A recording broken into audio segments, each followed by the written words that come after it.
Assalamualaikum warahmatullahi wabarakatuh. Pada kesempatan ini, kami akan mempresentasikan materi mengenai tax planning dan pengendalian atas penghasilan usaha, serta penghasilan lainnya. Sebelum masuk ke materi, izinkan kami untuk memperkenalkan diri terlebih dahulu. Dari saya sendiri, perkenalkan nama saya Fazila Zafira Afrin dengan NIM 104022400146.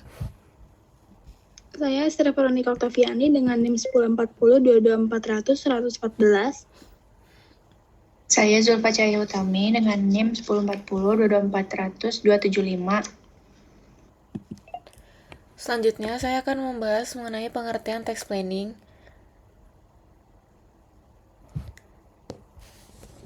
Tax planning atau perencanaan pajak adalah proses mengorganisasi kegiatan usaha wajib pajak sedemikian rupa sehingga beban pajak yang harus dibayar menjadi seminimal mungkin, namun tetap berada dalam koridor hukum yang berlaku.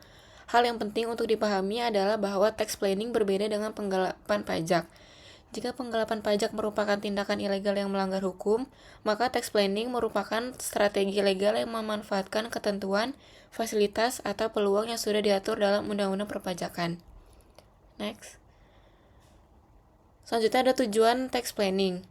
Tax planning memiliki beberapa tujuan utama. Yang pertama, meminimalkan beban pajak secara legal, sehingga wajib pajak tidak membayar pajak lebih dari seharusnya.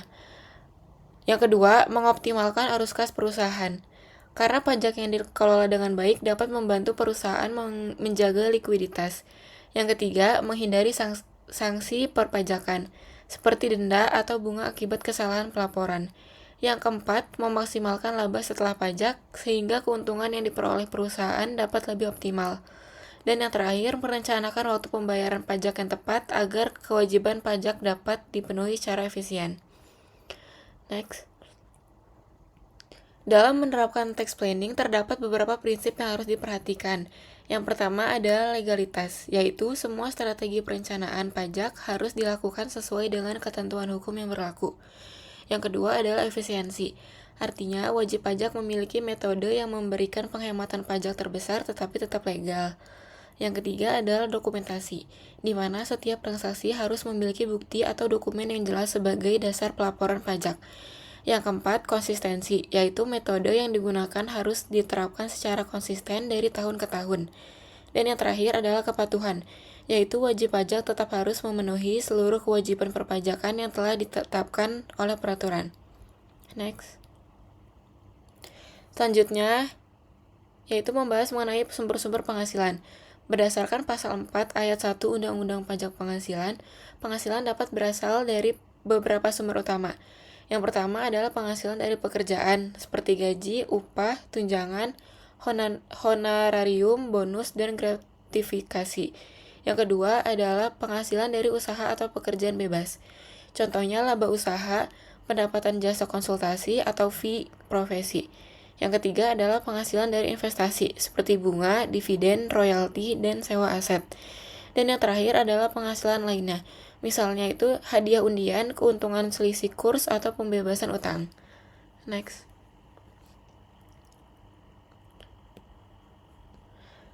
Selanjutnya adalah definisi objek pajak penghasilan. Objek pajak penghasilan adalah setiap tambahan kemampuan ekonomis yang diterima atau diperoleh oleh wajib pajak, baik yang berasal dari dalam negeri maupun luar negeri.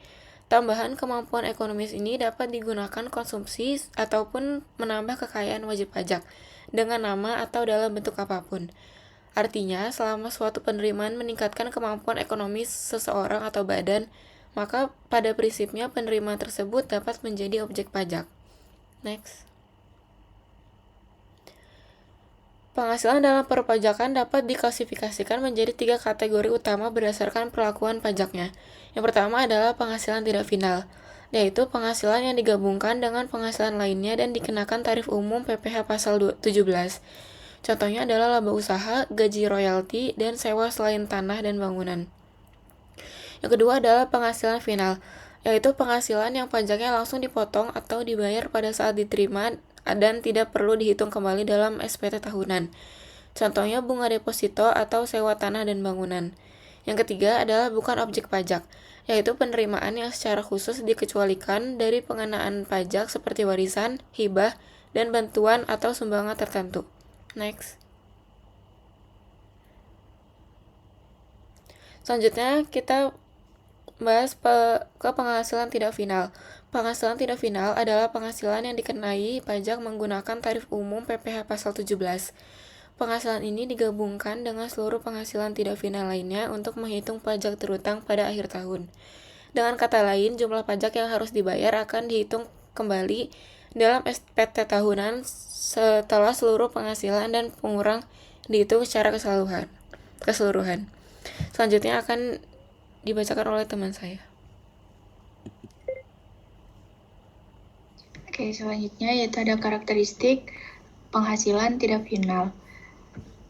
Ada beberapa karakteristik penghasilan tidak final. Yang pertama yaitu penghasilan tidak final dikenakan tarif progresif sesuai dengan pasal 17 Undang-Undang Perpajakan. Lalu yang kedua ada PPh yang sudah dipotong pihak lain dapat dikreditkan. Lalu yang ketiga ada biaya-biaya terkait penghasilan ini dapat menjadi pengurang penghasilan bruto. Lalu selanjutnya diperhitungkan kembali saat perhitungan pajak akhir tahun atau SPT tahunan. Lalu karakteristik yang terakhir ada penghasilan dilaporkan dalam SPT tahunan. Nah ini ada tarif pajak penghasilan sesuai pasal 17 PPh. Untuk tarif pajak penghasilan wajib pajak orang pribadi untuk lapisan penghasilan kena pajaknya itu mulai dari 0 sampai dengan 60 juta dikenakan tarif 5%.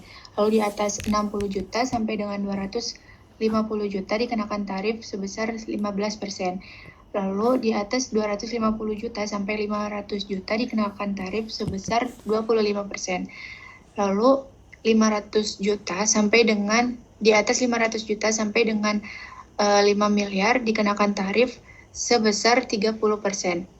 Lalu untuk di atas 500 miliar itu dikenakan tarif sebesar 35%. Nah ini tarif untuk wajib pajak padan. Yang dimana untuk PT umum dikenakan tarif sebesar 22%, PT yang 40% sahamnya diperdagangkan di BI itu dikenakan tarif sebesar 19% dan diskon 3%. Lalu untuk UMKM dengan omset kurang dari 4,8 miliar dikenakan tarif sebesar 0,5% dari omset. Lalu di sini ada contoh penghasilan tidak final wajib pajak orang pribadi. Nah, contohnya itu adalah Bapak Ahmad. Ini adalah seorang pengusaha sekaligus karyawan. Yang dimana selama tahun 2023 ini Bapak Ahmad punya beberapa sumber penghasilan. Yang pertama yaitu gaji dari PT Maju Jaya sebesar 240 juta per tahun, lalu ada laba usaha dari toko kelontong sebesar 180 juta per tahun, lalu selain itu Bapak Ahmad juga mendapat royalti dari buku sebesar 60 juta. Nah, lalu kemudian untuk perhitungan pajaknya digunakan PTKP dengan status K2 sebesar 67 juta 500 dan juga ada biaya jabatan sebesar 5% dari gaji dengan batas maksimum 6 juta. Nah, selanjutnya kita hitung dulu penghasilan brutonya, yaitu dengan menjumlahkan semua penghasilan yang diterima Bapak Ahmad. Dimulai dari gaji, laba usaha, dan royalti, itu dijumlahin, dan total penghasilan bruto Bapak Ahmad itu sebesar 480 juta. Nah, lalu setelah kita tahu total penghasilan bruto Bapak Ahmad yang 480 juta itu, selanjutnya kita hitung pengurangnya, yang dimana pertama itu ada biaya jabatan sebesar 5% dari gaji. Kalau dihitung 5% dari 240 juta itu mendapatkan hasil 12 juta. Tetapi karena ada batas maksimal yaitu 6 juta, jadi yang dipakai itu yang 6 jutanya. Lalu kemudian itu ada PTKP untuk status K2 yaitu sebesar 67.500. Nah, PTKP ini adalah penghasilan yang tidak dikenai pajak. Lalu untuk setelah setelah dikurangi biaya jabatan dan PTKP, ini kita dapat hasil PKP atau penghasilan kena pajak sebesar 406.500.000. Selanjutnya, kita hitung PPh pasal 17, yaitu menggunakan tarif progresif, di mana lapisan pertama itu 5% dikali 60 juta, mendapatkan hasil 3 juta, lapisan kedua 15% dikali 190 juta, yaitu 28.500.000, lapisan ketiga 25% dikali 156.500.000, hasilnya 39.125.000. Lalu semua pajak ini dijumlahkan dan mendapatkan total PPh terutang Bapak Ahmad itu adalah 70.625.000. Lalu ini ada contoh soal penghasilan tidak final untuk wajib pajak badan, yaitu PT Sejahtera Abadi, di mana di sini diberikan beberapa data keuangan tahun 2023. Nah, yang pertama itu ada penjualan neto sebesar 8 miliar, lalu kemudian ada HPP atau harga pokok penjualan sebesar 5,2 miliar, lalu ada biaya usaha yang diperkenankan sebesar 1,3 miliar, dan perusahaan juga memiliki penghasilan lain-lain berupa royalti sebesar 200 juta. Dan ada koreksi fiskal positif sebesar 100 juta yang dimana nantinya itu akan ditambahkan saat menghitung laba fiskal. Nah, selanjutnya kita akan menghitung dulu laba komersial perusahaan. Nah, untuk cara menghitungnya itu dimulai dari penjualan neto sebesar 8 miliar ini dikurangi dengan HPP sebesar 5,2 miliar. Lalu dikurangi lagi dengan biaya usaha sebesar 1,3 miliar. Nah, setelah itu ditambahkan dengan penghasilan royalti yaitu 200 juta. Sehingga dari perhitungan tersebut diperoleh laba komersial PT Sejahtera Abadi ini sebesar 1,7 miliar. Jadi, ini adalah laba menurut laporan keuangan atau laba komersial sebelum dilakukannya penyesuaian fiskal. Lalu selanjutnya ini ada perhitungan rekonsiliasi fiskal.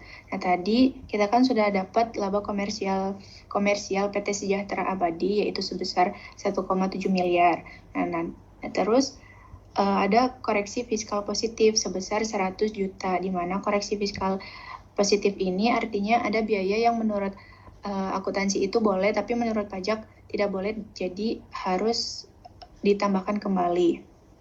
Kalau tadi laba komersialnya 1,7 miliar ditambah dengan koreksi fiskal sebesar 100 juta.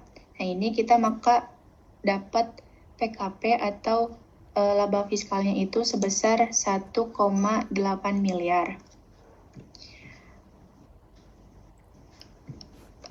Lalu setelah itu kita ngitung PPh badan dengan tarif umum 22% seperti tadi yang sudah dijelaskan. Jadi 22% ini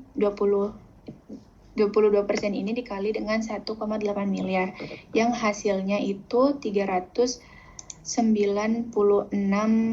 juta. Nah, itu adalah pajak yang harus dibayar perusahaan dengan tarif normal. Nah, lalu di slide ini juga itu dijelasin kalau dijelaskan contoh strategi tax planning. Nah, misalkan kalau perusahaannya itu go public atau terdaftar di BI. Nah, maka tarif pajaknya itu bisa turun jadi 19%. Nah, kalau dihitung 19% dari 1,8 miliar, maka pajaknya itu akan menjadi 342 juta. Nah, artinya perusahaan bisa menghemat pajak sebesar 54 juta, yaitu ini tuh selisih dari 396 juta dikurang 342 juta.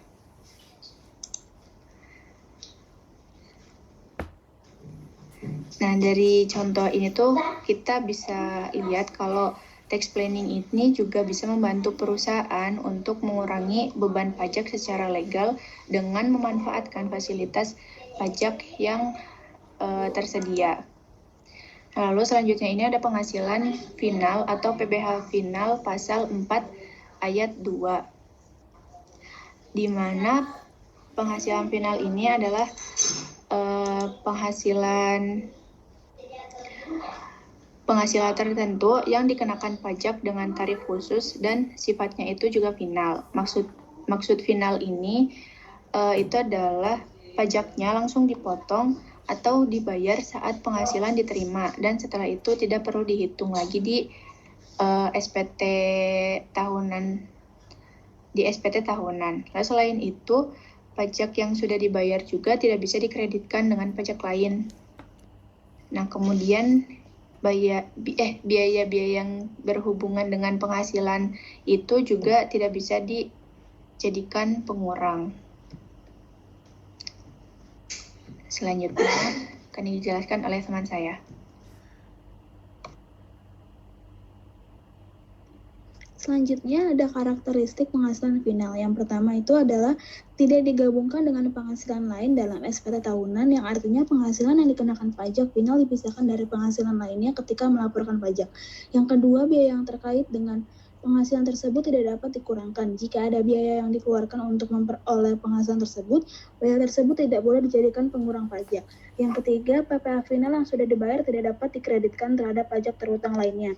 Artinya, pajak yang sudah dibayar tidak bisa mengurangi pajak dari penghasilan lain. Jadi, secara umum, penghasilan final memiliki perlakuan pajak yang sederhana karena langsung selesai saat dipotong atau dibayar. Boleh di next? Selanjutnya ada tarif pajak penghasilan PPh pasal 4 ayat 2. Beberapa jenis penghasilan yang dikenakan PPh final beserta tarif pajaknya untuk wajib pajak orang pribadi. Contohnya yang pertama, bunga deposito, tabungan, dan diskonto SBI yang dikenakan pajak final sebesar 20% dari jumlah bunga yang diterima. Yang kedua, hadiah undian dikenakan pajak final sebesar 25% dari hadiah yang diterima. Yang ketiga, dividen dalam negeri dikenakan pajak final sebesar 10%. Yang keempat, sewa tanah dan atau bangunan dikenakan pajak final sebesar 10% dari jumlah bruto atau total sewa yang diterima. Yang terakhir, jasa konstruksi, tarifnya berkisar antara 2% sampai 6% tergantung pada klasifikasi usaha dan jenis layanan konstruksinya. Jadi setiap jenis penghasilan final memiliki tarif pajak yang berbeda sesuai dengan ketentuan dalam PPh pasal 4 ayat 2. Selanjutnya dari next. Selanjutnya ada tarif pajak penghasilan PPh pasal 4 ayat 2 pada wajib pajak badan atau perusahaan. Yang pertama ada bunga deposito, tabungan, dan diskonto SBI. Untuk penghasilan ini dikenakan tarif PPh final sebesar 20% dari jumlah bunga yang diterima perusahaan. Yang kedua, hadiah undian. Jika perusahaan mendapatkan hadiah dari undian, maka dikenakan pajak final sebesar 25% dari nilai hadiah tersebut. Yang ketiga, dividen dalam negeri. Untuk dividen yang terima perusahaan dikecualikan dari pajak jika perusahaan tersebut memiliki kepemilikan saham minimal 25% pada perusahaan yang membagikan dividen. Yang keempat, sewa tanah dan atau bangunan. Jika perusahaan menyewakan tanah atau bangunan, maka dikenakan PPh final sebesar 10% dari jumlah bruto atau total sewa. Yang kelima, jasa konstruksi. Penghasilan dari jasa konstruksi dikenakan pajak final antara 2% sampai 6% tergantung pada klasifikasi usaha dan jenis layanan konstruksi yang diberikan. Boleh next. Selanjutnya ada contoh soal penghasilan final. Yang Pertama, contoh soalnya, seorang wajib pajak orang pribadi memiliki deposito sebesar 100 juta dengan bunga 6% per tahun. Tarif PPh final atas bunga deposito adalah 20%. Yang pertama, untuk perhitungannya, hitung bunga deposito yang dimana 6% dikali 100 juta sama dengan 6 juta. Yang kedua, hitung pajak final 20% dikali 6 juta sama dengan 1.200.000. Jadi pajak yang harus dibayar adalah 1.200.000 dan biasanya langsung dipotong oleh bank. Karena bersifat final, pajak ini tidak perlu dihitung kembali dalam SPT tahunan. Contoh soal yang kedua, sebuah perusahaan menyewakan ruko dengan nilai sewa 200 juta per tahun. Tarif PPh finalnya untuk sewa tanah atau bangunan adalah 10% dari jumlah bruto. Untuk perhitungannya, PPh final sama dengan 10% dikali 200 juta. Hasilnya 20 juta. Jadi pajak yang harus dibayar adalah 220 juta dan pajak tersebut langsung dipotong atau dibayar saat transaksi dan bersifat final. Boleh di next. Selanjutnya, bukan penghasilan atau dikecualikan dari objek pajak. Pada materi ini menjelaskan tentang penerimaan yang tidak dianggap sebagai penghasilan dalam perpajakan. Artinya penerimaan tersebut tidak menambah kemampuan ekonomi yang dikenakan pajak atau memiliki ketentuan kasus sehingga tidak dikenakan PPh. Walaupun diterima oleh wajib pajak, penerimaan ini tidak dianggap sebagai penghasilan dalam konteks perpajakan sehingga tidak menjadi objek pajak dan tidak dikenakan PPh. Biasanya contohnya dari bukan objek pajak. Yang pertama itu ada bantuan atau sumbangan tertentu, warisan, hibah dengan syarat tertentu dari setoran modal dari pemegang saham. Boleh di next. Selanjutnya ada karakteristik bukan penghasilan atau dikecualikan dari objek pajak. Pada saat ini menjelaskan karakteristik penerimaan yang tidak termasuk objek pajak, yang artinya walaupun seseorang atau perusahaan menerima uang atau manfaat tertentu, penerimaan tersebut tidak dianggap sebagai penghasilan yang dikenakan pajak. Karakteristik yang pertama yaitu tidak menambah kemampuan ekonomis yang dikenai pajak, yang artinya penerimaan tersebut tidak dianggap sebagai tambahan penghasilan yang harus dikenakan pajak. Yang kedua, dikecualikan secara eksplisit dalam Undang-Undang PPh, artinya Undang-Undang Pajak sudah secara jelas menyebutkan bahwa penerimaan tersebut tidak dikenakan pajak. Yang ketiga, tidak dikenakan tarif PPh.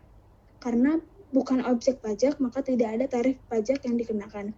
Yang keempat, tidak dilaporkan sebagai penghasilan kena pajak dalam SPT tahunan. Jadi penerimaan tersebut tidak dihitung dalam perhitungan pajak penghasilan.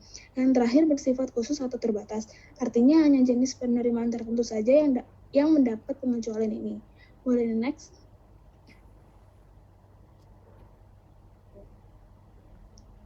Selanjutnya ada contoh penerimaan yang dikecualikan dari objek pajak. Yang pertama ada bantuan atau sumbangan termasuk zakat yang diterima oleh pihak yang berhak. Yang kedua ada hibah dan warisan karena dianggap sebagai perpindahan harta bukan penghasilan. Yang ketiga setoran tunai sebagai pengganti saham atau penyertaan modal dalam perusahaan. Yang keempat natura atau kenikmatan dari pemberi kerja dalam kondisi tertentu. Yang kelima klaim asuransi seperti asuransi kesehatan, kecelakaan, jiwa atau beasiswa. Selain itu, ada juga contoh lainnya yang misalnya dividen antara badan usaha dalam negeri dengan kepemilikan saham minimal 25% bagian laba dari si firma, koperasi atau persekutuan kepada para anggotanya. Dan juga ada beasiswa yang memenuhi syarat tertentu, sisa lebih lembaga pendidikan atau penelitian yang digunakan kembali untuk sarana dan prasarana. Semua penerimaan tersebut tidak dikenakan pajak karena dikecualikan dalam peraturan perpajakan. Boleh di next.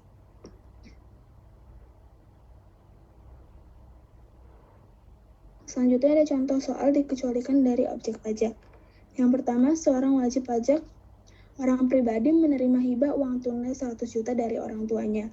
Karena hibahnya termasuk penerimaan yang dikecualikan dari objek pajak menurut pasal 4 ayat 3 Undang-Undang PPh, maka uang tersebut tidak dikenakan PPh. Jadi 100 juta tersebut tidak perlu dikenakan pajak penghasilan. Contoh soal yang kedua, sebuah PT menerima dividen 500 juta dari perusahaan lain di Indonesia dengan kepemilikan saham sebesar 30%. Karena dividen antar badan usaha dalam negeri dengan kepemilikan saham minimal 25% dikecualikan dari objek pajak, maka dividen tersebut tidak dikenakan PPh. Jadi dividen 500 juta tersebut tidak dikenakan pajak. Boleh di next. Selanjutnya ada kesimpulan. Perencanaan pajak atau tax planning merupakan strategi legal dan efisien yang dilakukan wajib pajak untuk meminimalkan beban pajak, mengoptimalkan arus kas, serta menghindari sanksi perpajakan tanpa melanggar koridor hukum yang berlaku. Keberhasilan strategi ini sangat bergantung pada pemahaman komprehensif terkait pengklasifikasian perlakuan pajak atas berbagai sumber pendapatan yang secara umum terbagi menjadi 3 kelompok utama. Penghasilan tidak final yang digabungkan dan dikenakan tarif umum atau progresif pada akhir tahun, penghasilan final yang pajaknya langsung dipotong saat diterima dan tidak dapat dikreditkan, serta penerimaan bukan objek pajak yang secara khusus dikecualikan dari pengenaan PPh seperti warisan, hibah, dan dividen bersyarat. Dengan mengidentifikasi secara tepat karakteristik dan penerapan tarif pajak penghasilan yang berlaku, baik bagi wajib pajak orang pribadi maupun badan, wajib pajak dapat menyusun dokumentasi dan metode secara konsisten untuk memaksimalkan laba bersih setelah pajak. Sekian dari kelompok kami. Wassalamualaikum warahmatullahi wabarakatuh.